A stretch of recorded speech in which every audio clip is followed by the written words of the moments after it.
শুভ সকাল বন্ধুরা, তোমরা সবাই কেমন আছো? আমরাও ভালো আছি। আর আমি পারমিতা চলে এসেছি আমার নতুন একটা দিনের সুন্দর একটা দিনলিপি দিয়ে তোমাদের সাথে কিছুক্ষণ গল্প করতে, আড্ডা দিতে। আজকে আমাদের রান্নায় হচ্ছে, আজকে শনিবার, তো উইকেন্ড স্পেশাল মেনুতে আছে ভেটকি মাছের পাতুরি বানাবো, লাউ চিংড়ি, ভাত, আমের টক, আর তার সাথে একটু পাঁপড় আর দই। তো এখন আমি লাউ চিংড়ি বানানোর জন্য এই যে লাউটা বানাচ্ছি, আর এখানে ভেটকি মাছটাকে ম্যারিনেট করে রেখে দিয়েছি।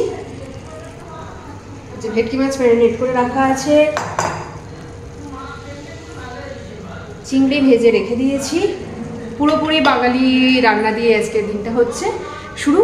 আর অভিজিৎ গেছে স্নানে, অভিজিৎ স্নান করে এলেও পুজোটা সারবে, আর আমি ততক্ষণে রান্না টান্না করে নিয়ে আমরা সবাই মিলে খেতে বসবো। দাদা আমাদের বাড়িতে আজকে এসেছে, তো চলো দিনটা যেভাবে এগোবে আমরা সেইভাবে তোমাদের সাথে শেয়ার করে নেবো। ভেটকি মাছটাকে আমি সর্ষে বাটা, পোস্ত বাটা, সামান্য দই, নুন, হলুদ আর সামান্য পরিমাণ সর্ষের তেল দিয়ে ভালো করে ম্যারিনেট করে রেখে দিয়েছিলাম। আর এরপর আমি কলা পাতাটাকে গরম করে নিয়েছিলাম, কিন্তু সেটা তোমাদেরকে দেখানো হয়নি। তো গরম করে নিয়ে আর তার মধ্যে ভেটকি মাছটা দিয়ে উপর থেকে সামান্য সর্ষের তেল আর লঙ্কা দিয়ে ভালো করে পাতাটা মুড়িয়ে নিয়েছিলাম। তো পাতা মোড়ানোর ক্ষেত্রে সুতো বাঁধার সময় না একজন কারোর হেল্পের দরকার হয়, কিন্তু এবারে অভিজিৎ অন্য কাজে ব্যস্ত ছিল, তাই হেল্প করতে পারিনি। তাই আমি সুতো দিয়ে না বেঁধে টুথপিক দিয়ে প্যাকটা করার চেষ্টা করেছিলাম, যদিও খুব একটা ভালোভাবে বাঁধনটা দিতে পারিনি, কিন্তু টেস্টে এর জন্য কোনো অসুবিধা হয়নি। তোমরা একা হাতে যখন পাতুরি বানাও কিভাবে বানাও আমাকে অবশ্যই একটুখানি জানিও, তাহলে না পরবর্তীকালে এরকম একা যেদিনকে বানাবো আমার একটু সুবিধা হবে। আর ভেটকি মাছ আর ইলিশ মাছ এবং চিংড়ি মাছ ছাড়া তোমরা আর কোন মাছ দিয়ে পাতুরি বানাও সেটাও অবশ্যই জানিও। আমি শুনেছি রুই বা কাতলা মাছ দিয়েও নাকি খুব ভালো পাতুরি বানানো যায়, কিন্তু আমি না কখনো খাইনি, সাহস করে তাই বানাতে পারি না। কেউ যদি বানিয়ে থাকো তাহলে অবশ্যই আমাকে একটু কমেন্ট করে জানিও। কিন্তু এদিকে আমাদের লাউ চিংড়ি প্রায় রেডি, ঘি আর গরম মশলা দেওয়াটা বাকি, আর পাতুরি বসিয়ে দিয়েছি। ব্যাস কাজ আজকের মতন দুপুরে রান্না ডান। এবারে জাস্ট রান্নাঘরটা ক্লিন করে নেবো।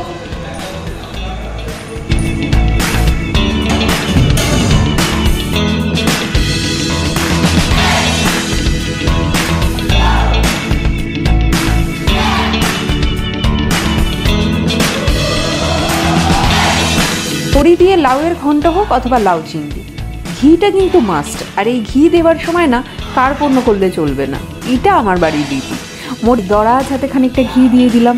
লাউ চিংড়িটা হয়েছিল কিন্তু খুব ভালো, শুধুমাত্র যদি এই লাউ চিংড়ি দিয়ে পুরো এক থালা ভাত খাওয়া যেতে পারে, এরকম ভালো হয়েছিল। তোমরা হয়তো অনেকেই ভাববে আজ পারমিতার কি হলো, নিজেই নিজের রান্নার ঢাক বাজিয়ে প্রশংসা করে যাচ্ছে। আসলে আমি রান্নার প্রশংসা করছিলাম না, আমি প্রশংসা করছিলাম আমাদের এই বাঙালি রেসিপিগুলোর। যেই বানাক যেভাবেই বানাক ভালো হবেই। আজকে দুপুরের লাঞ্চ সব হয়ে গেছে। এখানে লাউ চিংড়ি, ভাত, পাতুরি, চাটনি, পাঁপড়, গ্লাস আছে, গ্লাসে জল দিই। ওয়েস্ট বেঙ্গলে শুনছি তো নাকি অনেক গরম পড়েছে, কিন্তু ব্যাঙ্গালোরের ওয়েদার এই মুহূর্তে খুব ভালো আর আরামদায়ক।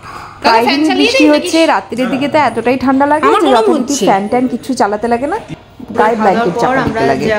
সত্যি বলে সত্যি কিছু নেই, ওই মুভিটা হইচইতে দেখছিলাম। আর এখন চা খাবো, তো দাদা অনলি চাই খাবে, বিস্কিটটা দেবো, বিস্কিট যদি খায়। আর আমাদের জন্য এসেছে কয়েকদিন ধরেই ইচ্ছা করছিল যে একটু আলুর চপ খাবো। আমি আলুর চপ ভালোবাসি, অভিজিৎ সিঙ্গারা, তো আমাদের জন্য একটু আলুর চপ আর সিঙ্গারা আনা হয়েছে। আর আমার জন্য জিরে গজা আর গজাও এসেছে, তো সেটা তো এখন খাবো না, পরে খাবো। তো এখন চলো এই যে চা হচ্ছে, চা ঢেলে এখন সন্ধ্যাকালীন চা পান হোক, তারপর ফিরে আসছি।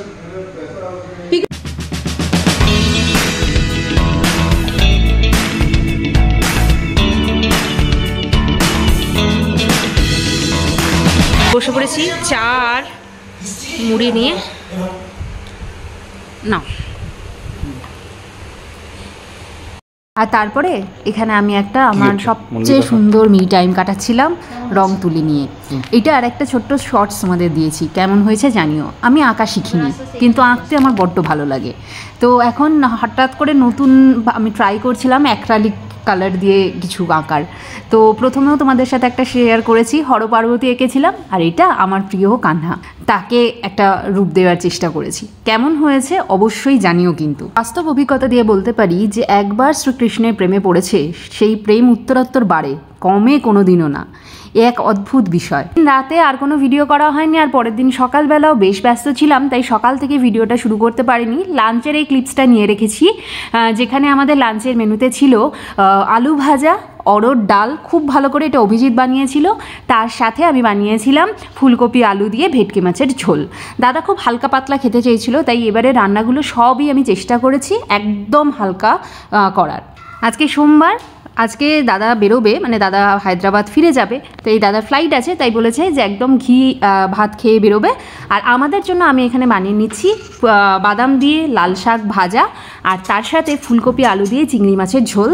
এই দুটো রান্নাই অভিজিতের অসম্ভব পছন্দের, তাই আজকের পুরো রান্নাটা অভিজিতের পছন্দের। তো আমি সকাল সকাল উঠে যথারীতি বাদাম ভেজে নিয়ে, শাকটা তো কাটা হয়ে গেছে দেখলে, তো আমি লাল শাকটা ভাজা করব। আর তারপরেই একটা কথা হচ্ছিল, মানে থ্রু কলে একজনের সাথে কথা বলছিলাম, তো সেই কথা বলতে গিয়েই আমি তোমাদের সাথে চেষ্টা করছিলাম যে ফুলকপি আলু দিয়ে চিংড়ি মাছের ডালনাটা আমি শেয়ার করতে, কিন্তু এখানে না আমি হঠাৎ করে ভুলে যাই, মাঝখানে যখন মশলা দিচ্ছিলাম ক্যামেরা অন করতে, সেটা আর করা হয়নি। তবে আজকে না একটা কথা বলবো। আমার মতে মানুষ তো আলাদা আলাদা, তাই প্রত্যেকেরই আলাদা আলাদা মতামত থাকবে। আমার ফেসবুকে একজন বান্ধবী আছে, তার সাথে আমার মতের অনেক অমিল দেখা যায়।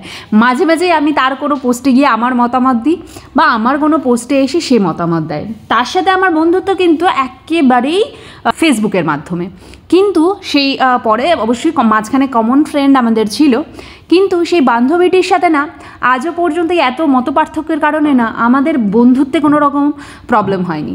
যেখানে যাদের মতের ডিফারেন্স আমরা সেটা অবশ্যই বলি, উন্মুক্ত কণ্ঠে বলি, ও আবার ওর মতামত দেয়, বেশ খানিকটা হয়, কিন্তু সেই উত্তাপটা না ওই মতামত অবধি সীমিত থাকে, ওই বিষয়ের বাইরে অন্য কোনো টপিকে এলে না সেখানে কিন্তু প্রভাবিত হয় না।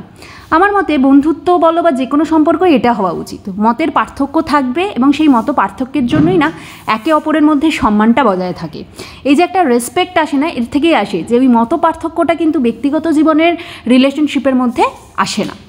তো তারপরেও সে আমার অন্যান্য জায়গায় যেখানে আমরা এগ্রি করি, যথারীতি এগ্রি করি, তার কোনো পোস্ট আমার ভালো লাগলে সেখানে গিয়ে আমি লাইক কমেন্ট করি, আমার পোস্ট ভালো লাগলে সে আমাকে লাইক কমেন্ট করে, এবং অবশ্যই চেষ্টা করি না একে অপরের যে কাজগুলো আছে সেগুলোতে একে অপরকে এনকারেজ করতে, যে এনকারেজমেন্টের সত্যি সত্যি খুব দরকার হয়। আমার যে কোনো ভালো কাজে আমি ইদানিংকালে দেখেছি তার কমেন্টটা সবার আগে আসে। আমিও চেষ্টা করি আমার মতন করে তার যে কোনো ভালো কাজকে এনকারেজ করতে। যাই হোক, এখানে দেখতেই পাচ্ছ যে মাঝখানে যে আমি যে চিংড়ি মাছ আলুতে যে মশলাটা দিয়েছি সেটা করতে ভুলে গেছি, কারণ এই সময় না আমার মাথাটা চটাং করে খুব গরম হয়ে গিয়েছিল। আমার মাথা গরম যত তাড়াতাড়ি হয়, মাথা ঠান্ডাও তত তাড়াতাড়ি হয়, কিন্তু গরমটা খুব লজিক্যাল কারণে হয়। যাই হোক, ফুলকপি আলু সিদ্ধ বসিয়ে দিলাম মশলা টশলা দিয়ে নেড়ে। আর এখানে আমি আমার একটা অত্যন্ত প্রিয় মুভি দেখছিলাম, মুঝসে দোস্তি করোগে। এই মুভিটা আমার খুব কাছের, জানি মুভিটা একদমই ফ্লপ মুভি, কিন্তু এই জাতীয় মুভি আমার খুব ভালো লাগে বলে আমি বারবার দেখি। এই মুভিটা যে কত সহস্রবার দেখেছি তোমাদেরকে বলে বোঝাতে পারবো না।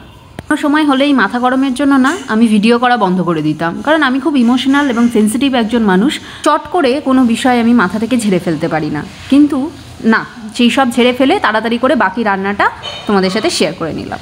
পরে তোমাদের সামনে এলাম, দেখলেই আজকে কী রান্না করলাম। সিম্পল লাল শাক ভাজা, আর তার সাথে হচ্ছে চিংড়ি মাছের ডাল। আমি গতদিনের যে দেখালাম তোমাদের কোর্স সেটগুলো কিনেছি, তারই একটা আজকে পরেছি, তো বেশ কমফোর্টেবল, খুবই ভালো। মানে এখন অভিজিৎ পুজোটা করবে আজকে, আর আমি পুজোর ওখানে মানে বসে যেরকমভাবে পুজো করছি না, কারণ সময়টাও অল্প, তো ওই জন্য আমি জাস্ট ঠাকুরের বাসন টাসনগুলো ভালো করে ধুয়ে মুছে ওকে দিয়ে দিই। স্নানে গেছে, স্নান করে এসে পুজোটা সারলে দেন আমরা খেতে বসবো। তাহলে চলো চটপট করে ওকে ঠাকুরের থালা বাসনগুলো ধুয়ে দিই। পুজো টুজো হয়ে গেছে, এখন আমরা দুপুরের খাবারের জন্য ভাত বেড়ে নিচ্ছি। তাহলে চলো আজকের ব্লগটা এখানেই শেষ করছি। ভিডিওটা ভালো লেগে থাকলে অবশ্যই লাইক করো, কমেন্ট করে জানিও যে আমাদের ভিডিও তোমাদের কেমন লাগছে। নতুন বন্ধুরা অবশ্যই চ্যানেলটিকে সাবস্ক্রাইব করতে ভুলো না, পাশে থাকা বেল আইকনটা অবশ্যই প্রেস করে দিও, তাহলে আগামী দিনের সমস্ত ভিডিও নোটিফিকেশনস তোমরা পেয়ে যাবে। হ্যাঁ, একদম শেষে কিন্তু ভিডিওটার একটা সারপ্রাইজ আছে তোমাদের জন্য, তাহলে প্লিজ ভিডিওটা শেষ পর্যন্ত অবশ্যই দেখো। কিন্তু ভিডিওটা খুব ভালো লেগে থাকলে অবশ্যই বন্ধুবান্ধব রিলেটিভসদের সাথে শেয়ার করো, ফেসবুক থেকে যদি এই ব্লগটা দেখে থাকো তাহলে অবশ্যই পেজটিকে একটা ফলো করে দিও। তাহলে আজকের মতন এই পর্যন্তই। সবাই ভালো থেকো, সবাইকে ভালো রেখো, সবার আগে নিজেরা ভালো থেকো, কারণ নিজেরা ভালো থাকলে তবেই সবাইকে ভালো রাখা সম্ভব। আজ তাহলে আসি, দেখা হবে খুব শিগগিরই। রিভিউটা দাও তো, বলো কেমন হয়েছিল। তোমার মাথায় আমি বন্দুক ঠেকিয়ে জিজ্ঞাসা করছি, ভালোই বলতে হবে, খারাপ বলা যাবে না, বলো। হ্যাঁ, শাকটা সত্যিই ভালো হয়েছিল। চিংড়ি মাছটাও তুমি সবসময় ভালোই বানাও, আজকেও দারুণ বানিয়েছো, ভালো হয়েছে। যাই হয়ে গেল, এবার অফিস থেকে আসি বিকেল। হ্যাঁ একদম, চলো, থ্যাংক ইউ। Thank you. মাথায় বন্দুক ঠেকিয়েছি বলে। চলো চলো চলো।